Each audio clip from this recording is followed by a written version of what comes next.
My dear students, dear friends, and dear brothers and sisters, once again I welcome to all of you in Dr. Yash Chandra online classes for education. मेरे प्रिय विद्यार्थियों, प्यारे भाई और बहनों, प्यारे साथियों, प्यारे मित्रों, मैं आप सभी लोगों का एक बार फिर से doctor Yash Chandra online classes for education में स्वागत करता हूं। आप सभी का हार्दिक स्वागत है, हार्दिक अभिनंदन है। प्रिय विद्यार्थियों, दीनदयाल उपाध्याय गोरखपुर विश्वविद्यालय के जो बीएड तृतीय सेमेस्टर के विद्यार्थी हैं, उनके लिए एक कोर्स है जिसका कोड है एडू बीएड 112 अर्थात एडू बीएड 112। पेपर का नाम है pedagogy of teaching school subjects, और इसमें जो है pedagogy of teaching school subject में वे विद्यार्थी जो आर्ट साइड के होंगे वे जो है pedagogy of teaching school subject के अंतर्गत से भी एक हिस्ट्री, ज्योग्राफी, हिंदी, अंग्रेजी या साइंस साइड के जो विद्यार्थी होंगे वे मैथ्स लिए होंगे, फिजिकल साइंस लिए होंगे, बायोलॉजिकल साइंस लिए होंगे, या कुछ विद्यार्थी इकोनॉमिक्स, कॉमर्स, इस तरह से आप अपना विषय लिए होंगे। यहाँ पर आज के क्लास में हम कुछ प्रश्नों की चर्चा करेंगे, मल्टीपल चॉइस क्वेश्चंस की।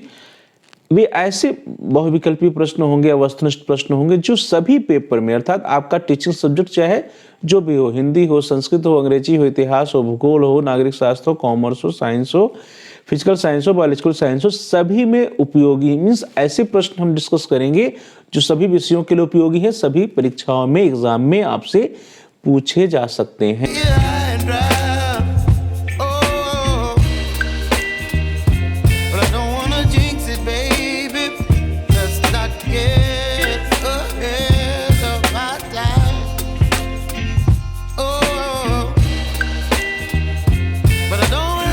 क्लास को स्टार्ट करते हैं और आज हम सभी लोग जो है मेथड्स ऑफ टीचिंग या शिक्षण की विधियां या pedagogy of teaching school subject में ऐसे प्रश्नों की चर्चा करेंगे जो सभी विषयों या सभी पेडागोजी में, सभी विषयों की पेडागोजी में पूछे जा सकते हैं। 20 प्रश्नों का हम सभी लोग आज की क्लास में इस वीडियो के अंतर्गत अभ्यास करेंगे, चर्चा करेंगे। The first question is on your screen.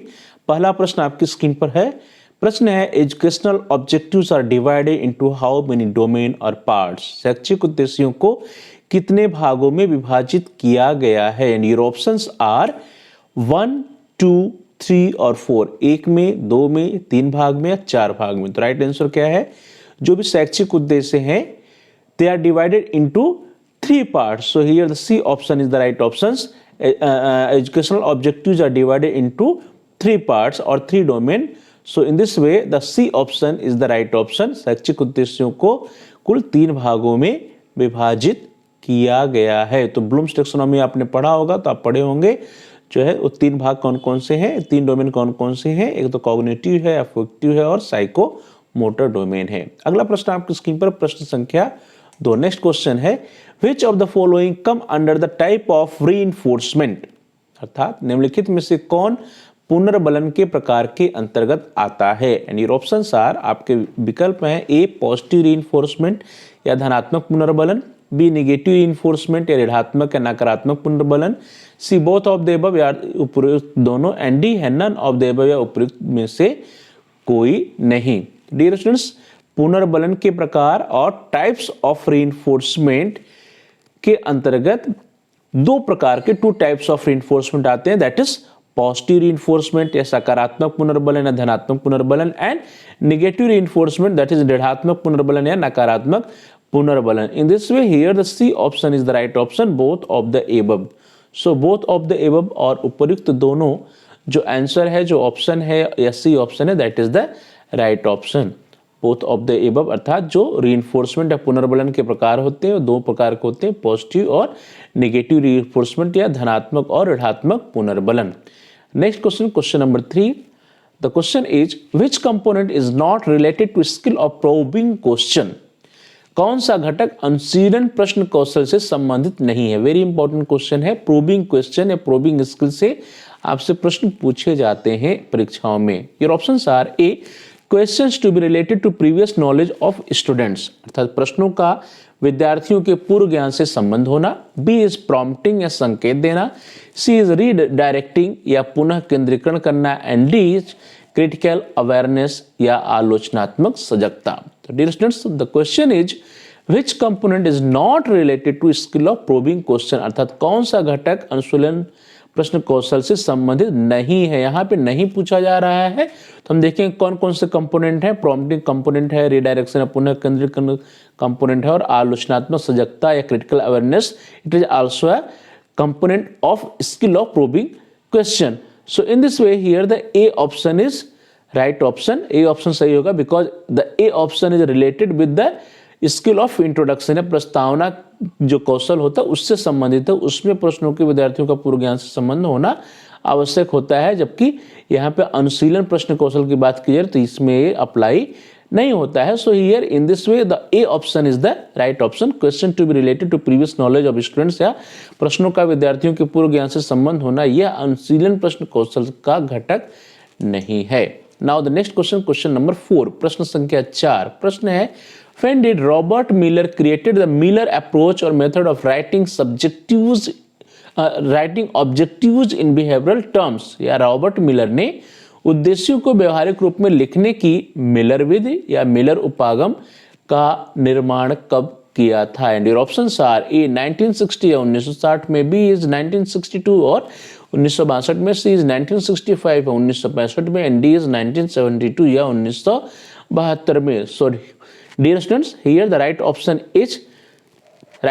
Is B option और 1962। इन द 1962 या 1962 में Robert Miller created the Miller approach और Miller method of writing objectives in behavioural term, अर्थात रॉबर्ट मिलर ने उद्देश्यों को व्यवहारिक रूप में लिखने की मिलर विधि या मिलर उपागम का निर्माण 1962 1962 में किया था। So here in this way B option is the right option. यहाँ पे बी ऑप्शन जो है that is the right option. Next question, question number 5, प्रश्न संख्या 5।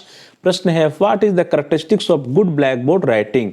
उत्तम श्यामपट्ट लेखन की क्या विशेषता होती है? It is the question and your options are, आपके जो विकल्प हैं that is on your screen. First विकल्प that is A is neat beautiful and clear writing, that is स्वच्छ सुंदर और स्पष्ट लेख। B is clarity of handwriting या लिखावट की स्पष्टता।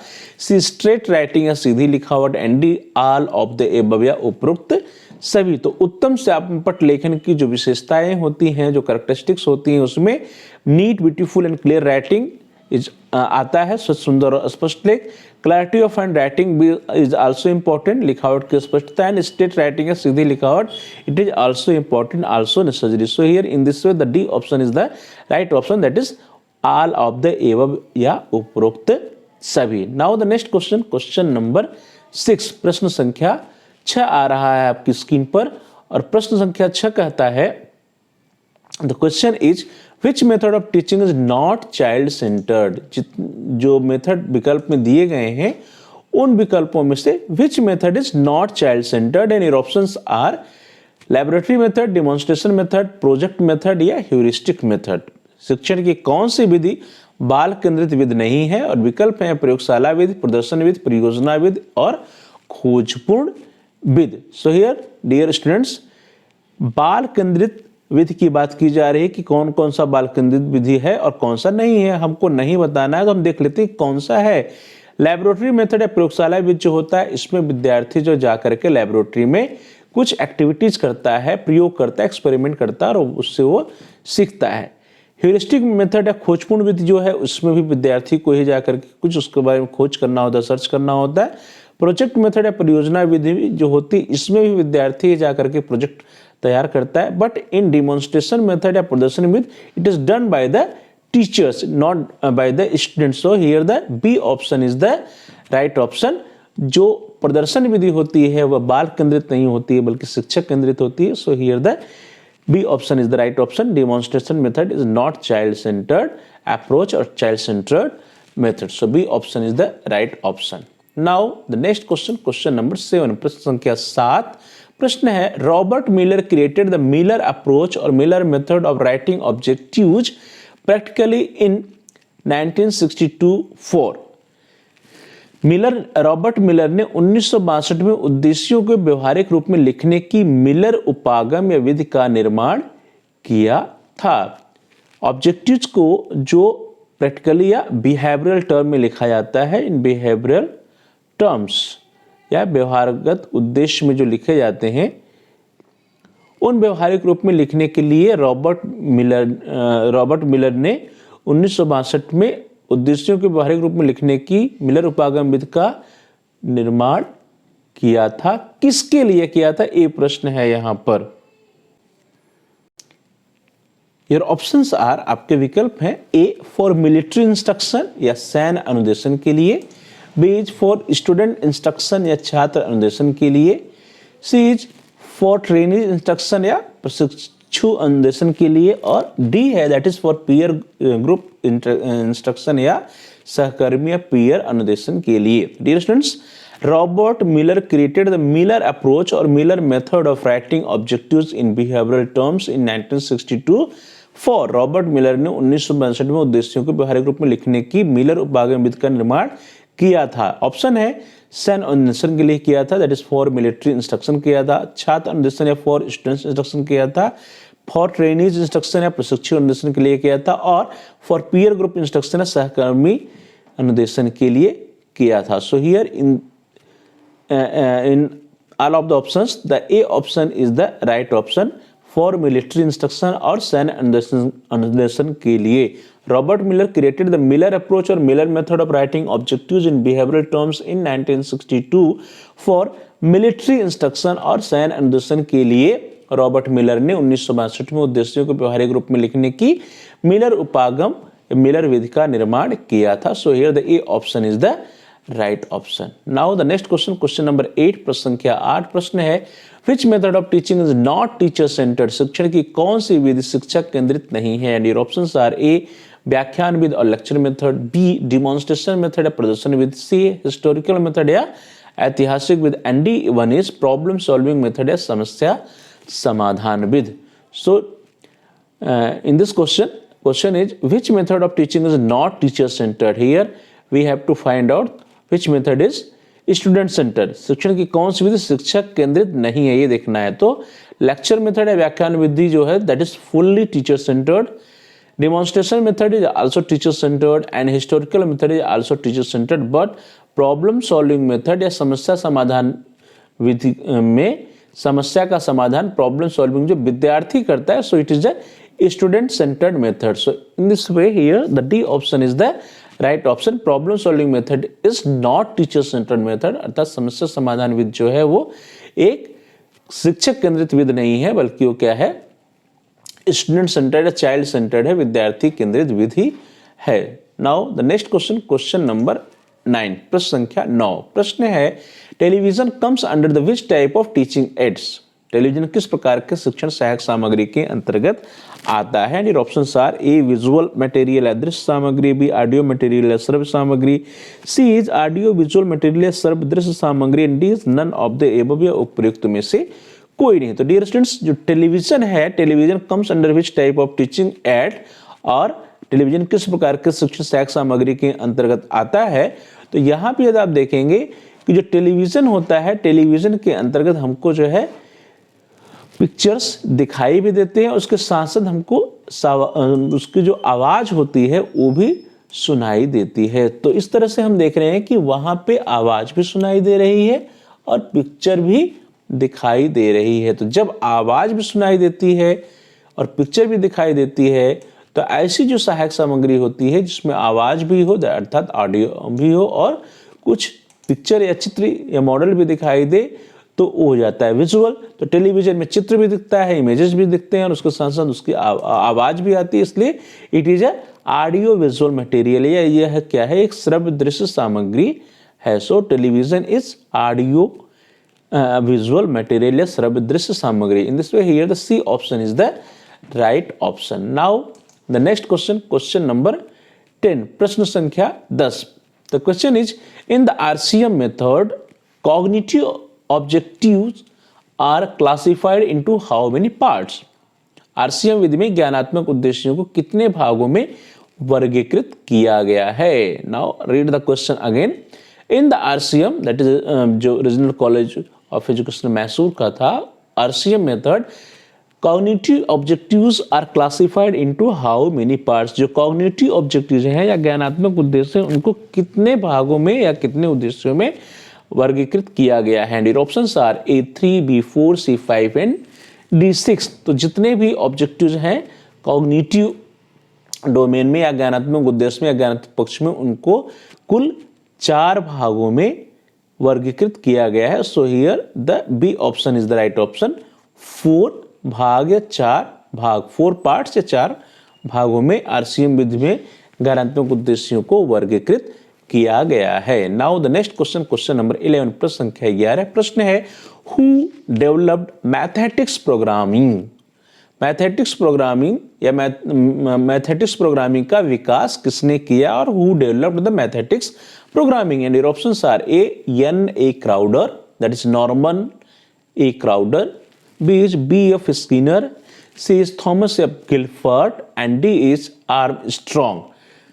सो dear students, the question is who develops mathematics programming, अर्थात मैथमेटिक्स प्रोग्रामिंग का विकास किसके द्वारा किया गया है? एंड योर ऑप्शंस आर, आपके जो ऑप्शन है, आपके जो विकल्प हैं, that is Thomas F Gilfert और option C is the right option.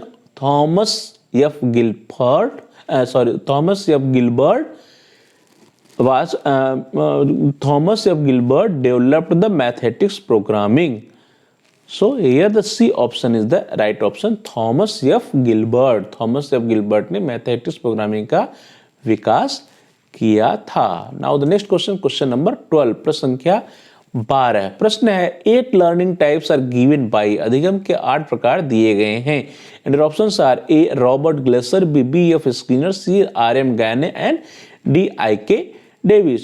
So dear students, 8 learning types are given by, या अधिगम के 8 प्रकार जो है वो किसके द्वारा दिया गया है, उनका हम सब लोग नाम सुनते हैं, that name is Gagne. So R M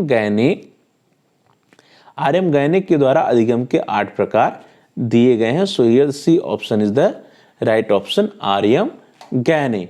Gaines has given 5 categories of learning and 8 conditions of learning, which is also called hierarchy of learning. His instructional design has 9 steps or event. तो यहाँ पे जो आर्यम गैने जो है, उन्होंने जो है अधिगम के 8 प्रकार दिए हैं। सो हियर द जो that is C option is the right option. Now the next question, question number 13, प्रश्न संख्या 13। प्रश्न है the cognitive objective of the RCM method is, RCM विधि का ज्ञानात्मक उद्देश्य है। And your options are A evaluation या मूल्यांकन, बी सिंथेसिस या संश्लेषण, सी क्रिएटिविटी या सृजनात्मकता, एंड डी एनालिसिस या विश्लेषण करना। तो डियर स्टूडेंट्स, आरसीएम विधि का जो ज्ञानात्मक उद्देश्य है, the cognitive objective of RCM method, in that there is no evaluation, there is no synthesis, there is no analysis, but there is creativity. So here all, यहाँ पे जितने भी ऑब्जेक्टिव्स दिए गए हैं सभी की जगह पे जो है इस मूल्यांकन, संश्लेषण और विश्लेषण की जगह पे एक नया दिया गया जिसको सृजनात्मकता कहते हैं। So in the place of evaluation, synthesis and analysis, creativity is used. So here the C option is the right option. सृजनात्मकता या creativity. Cognitive objective of the RCM method क्या है?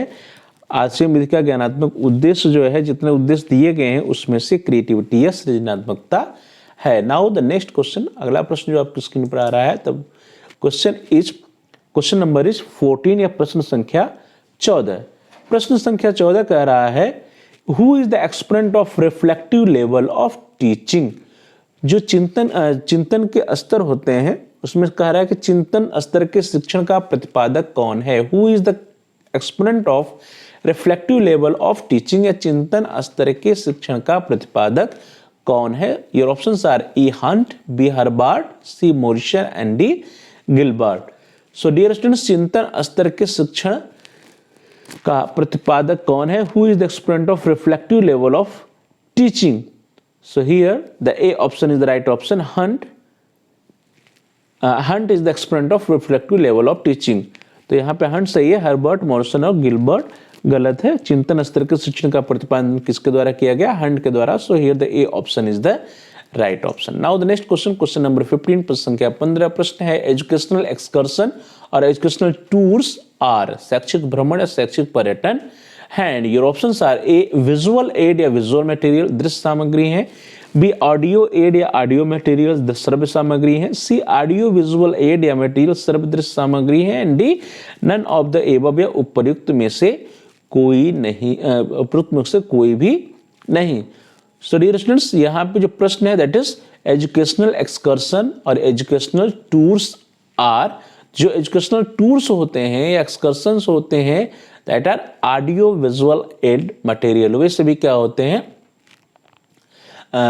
शैक्षिक टूर जो होते हैं उसमें ऑडियो विजुअल नहीं होता, आवाज की बात नहीं होती, बल्कि सिर्फ और सिर्फ दृश्यता होती है, विद्यार्थी जाकर के कुछ देखते हैं। So here the A option is the right option, visual aid और विजुअल मटेरियल। तो एजुकेशनल एक्सकर्शन या टूर्स या शैक्षिक भ्रमण या पर्यटन ऑडियो एड्स के अंतर्गत नहीं आते हैं, ऑडियो विजुअल एड के अंतर्गत भी नहीं आते हैं। तो क्या हो गया, ऑडियो विजुअल एड या श्रव्य दृश्य सामग्री के अंतर्गत नहीं होते हैं, श्रव्य सामग्री के अंदर भी नहीं होती, but they are visual aid या visual material. So here the A option is the right option, दृश्य सामग्री। तो एजुकेशनल एक्सकर्शन और educational tours are visual aid और विजुअल मटेरियल। शैक्षिक भ्रमण या शैक्षिक पर्यटन क्या होता है, एक प्रकार का दृश्य सामग्री होता है। So here the A option is the right option. हम लोग ले जाते हैं विद्यार्थियों को एजुकेशनल साइट्स पर या किसी कैंपस में या किसी इंडस्ट्रीज में या किसी यूनिवर्सिटीज में, किसी स्कूल्स में, तो ऐसी जगहों पे ले जाते हैं तो विद्यार्थी वहां पर देखते हैं और देख करके जो सीखते हैं वो उनकी परमानेंट मेमोरी में चला जाता है। Now the next question, question number 16, प्रश्न संख्या 16। प्रश्न है how many mental abilities are used in the RCM method. RCM विधि में कुल कितनी मानसिक योग्यताओं का प्रयोग उद्देश्यों के व्यवहारिक रूप में लिखने के लिए किया जाता है, या कितने मेंटल एबिलिटीज हैं। Dear options are A 6, B 11, C 17 and D 4। 6 है, 11 है, 17 है या 4 है। तो आरसीएम विधि में कुल कितनी मानसिक योग्यताओं की चर्चा की गई है, कुल 17 या 17 मानसिक योग्यताएं, 17 mental abilities are used in the RCM method. RCM विधि में कुल 17 मानसिक योग्यताओं का प्रयोग किया गया है। So here the C option is the right option. Now the next question, question number 17 पर संख्या 17। प्रश्न है एजुकेशनल एक्सकर्शन और educational tour is used as. शैक्षिक भ्रमण या शैक्षिक पर्यटन जो होता है इसका उपयोग किया जाता है। तो शैक्षिक भ्रमण का उपयोग किस लिए करते हैं, प्रश्न है। एंड योर ऑप्शंस आर, आपके जो विकल्प हैं, ए इज टीचिंग मेथड या शिक्षण विधि के रूप में। अगला जो बी है दैट इज सपोर्टिंग सिस्टम या सहायक प्रणाली के रूप में। डी इज को करिकुलर एक्टिविटी या पाठ सहगामी क्रिया के रूप में। And D is all of the above, उपयुक्त में से सभी। तो उपरोक्त सभी उत्तर सही है या कौन सा उत्तर सही है ये आपको बताना है। प्रश्न है शैक्षिक भ्रमण या एजुकेशनल एक्सकर्शन या educational tour is used as. Educational tour का प्रयोग किया जाता है। And options are as a teaching method और सपोर्टिंग सिस्टम और को करिकुलर एक्टिविटी या ऑल ऑफ द एबव। शिक्षण विधि के रूप में किया जाता है या सपोर्टिंग सिस्टम के रूप में किया जाता है, को करिकुलर एक्टिविटी के रूप में किया जाता है। सो डियर स्टूडेंट्स, एजुकेशनल एक्सकर्शन या एजुकेशनल जो टूर होता है वह एक प्रकार का टीचिंग मेथड होता है, शिक्षण विधि होता है, हम बच्चों को सिखाने के लिए बाहर ले जाते हैं। पी सपोर्टिंग सिस्टम व सहायक प्रणाली का भी कार्य करता है। और सी जो है को करिकुलर एक्टिविटी या पाठ सहगामी क्रिया के रूप में भी आता है। So here in this way the D option is the right option, all of the above. जो ऑल ऑफ द एबव है यही उत्तर जो है वो सही है। शैक्षिक भ्रमण जो होता है या शैक्षिक जो पर्यटन होता है इसका जो उपयोग है वह शिक्षण विधि के रूप में, सहायक प्रणाली के रूप में, पाठ सहगामी क्रिया के रूप में, इन तीनों में किया जा सकता है। So here the D option is the right option, all of the above या उपरोक्त सभी। Now the next question, question number 18, प्रश्न संख्या 18 आ रहा है आपकी स्क्रीन पर। और प्रश्न है the question is here the D option is the right option, all of the above. Now the question number 18 या प्रश्न संख्या 18। प्रश्न संख्या 18 कहता है कि प्रदर्शन शिक्षण विधि का गुण नहीं है। The demerits of the demonstration teaching method is. अब इसको ध्यान से देखिए, जो प्रश्न है, प्रश्न क्या कह रहा है, the demerit of the demonstration teaching method is. जो डिमॉन्स्ट्रेशन टीचिंग मेथड है उसकी क्या कमी है, ये पूछा जा रहा है, या हिंदी में कह रहे हैं कि प्रदर्शन शिक्षण विधि का गुण नहीं है, या प्रदर्शन शिक्षण विधि की जो है वो डिमेरिट है। And your options are A, it is scientific method, यह एक वैज्ञानिक विधि है, तो यह एक क्या है, प्रदर्शन विधि का एक गुण है। Next, it takes less time than the lecture method, इसमें व्याख्यान विधि की अपेक्षा कम समय लगता है, ये गलत है, कम नहीं लगता बल्कि अधिक लगता है। C is knowledge is imparted to the entire class at the same level, संपूर्ण कक्षा को समान स्तर पर ज्ञान प्रदान किया जाता है, सही है। And is this method is beneficial for low level students, यह विधि निम्न स्तर के छात्रों के लिए हितकर है, तो यह भी सही है। So here in this way the B option is the right option. B option में क्या करा, it takes less time than the lecture method, इसमें व्याख्यान विधि की अपेक्षा कम समय लगती है, यह गलत है। इसमें आपको ये करना चाहिए कि व्याख्यान विधि की अपेक्षा ये इसमें ज्यादा समय लगता है। So here the B option is the right option, it takes less time than the lecture method, इसमें व्याख्यान विधि की अपेक्षा कम समय लगता है। Now the next question, question number 19, प्रश्न संख्या 19। प्रश्न है the co-curricular activities are essential for, पाठ सहगामी क्रियाएं आवश्यक हैं। And your options are A for the social development, सामाजिक विकास हेतु, बी फॉर कल्चरल डेवलपमेंट, सांस्कृतिक विकास हेतु, सी इज फॉर फिजिकल डेवलपमेंट, शारीरिक विकास हेतु, and D all of the above या उपयुक्त सभी। तो डियर स्टूडेंट्स, जो पाठ सहगामी क्रियाएं होती हैं उसके द्वारा विद्यार्थियों का जो है ऑल राउंड डेवलपमेंट में वो रोल अदा करता है, ऑल राउंड डेवलपमेंट होता है। तो उस तरह से पाठ सहगामी क्रियाओं को करते हुए विद्यार्थी का सामाजिक विकास भी होता है, सांस्कृतिक विकास भी होता है और शारीरिक विकास भी होता है। So here in this way the D option is the right option, all of the above. Now we are moving to the next question, the question number 20, प्रश्न संख्या 20। प्रश्न है which one is not a characteristic of the laboratory teaching method, प्रयोगशाला शिक्षण विधि की विशेषता नहीं है। And your options are A, it is student centred method, यह एक छात्र केंद्रित विधि है, ये सही है। B, it takes less time than the lecture method, इसमें व्याख्यान विधि की अपेक्षा कम समय लगता है। C, students learn by doing, इसमें विद्यार्थी करके सीखते हैं। And D, it develops skills in scientific attitude among students, ये विद्यार्थियों में कौशल एवं वैज्ञानिक वृत्ति का विकास करता है। तो ध्यान दीजिए, प्रयोगशाला शिक्षण विधि की विशेषता नहीं है, ये प्रश्न पूछा जा रहा है। पहला option it is student centre method, यह एक छात्र केंद्रित विधि है, वो है, सही है। It takes less time than the lecture method, इसमें व्याख्यान विधि की अपेक्षा कम समय लगता है, ये गलत है, बल्कि व्याख्यान विधि की अपेक्षा जब हम डिमॉन्स्ट्रेट करके क्लास लेते हैं तो हमें अधिक समय लगता है। इसमें विद्यार्थी करके सीखता है, यह विद्यार्थियों में कौशल एवं वैज्ञानिक वृत्ति का विकास करती है। तो all are true except B option, जो बी ऑप्शन है दैट इज द फॉल्स या wrong answer. It takes less time than the lecture method, ये गलत है, बल्कि ये अधिक समय लेती है प्रयोगशाला विधि। So here the B option is the right option. Dear students, इस तरह से in this way we discussed 20 very important multiple choice questions based on pedagogy of teaching school subject।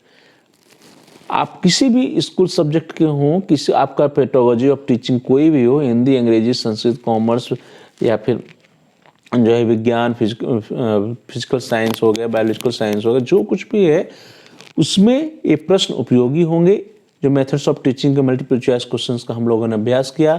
Thanks for watching, thanks to all of you, please like, share and comment on the video. Dear students, यदि आपने अभी तक channel को subscribe नहीं किया है तो आप चैनल को सब्सक्राइब कर लीजिए। साथ ही जहाँ पे सब्सक्राइब लिखा है उसके बगल में एक बेल का आइकन है, उसको प्रेस कीजिए। इससे ये होगा कि आपके कोर्स से रिलेटेड जितने भी नए एजुकेशनल वीडियोज आएंगे उसकी नोटिफिकेशन, उसकी सूचना आपको समय से मिल जाएगी और आपका कोई भी वीडियो मिस नहीं होगा। So dear students, thanks for watching, thanks to all of you, please like, share and comment on the video, also subscribe the channel and press the bell icon all. आप सभी अवश्य जो है इस channel को subscribe कर लीजिए और साथ ही साथ बेल के आइकन को भी प्रेस कर दीजिए, जिससे कि आपको अपने कोर्स से रिलेटेड सभी नए एजुकेशनल वीडियोज की नोटिफिकेशन या उसकी सूचना आपको समय से मिल जाए। So dear students, thanks for watching, thanks to all of you, please like, share and comment on the video. Thank you.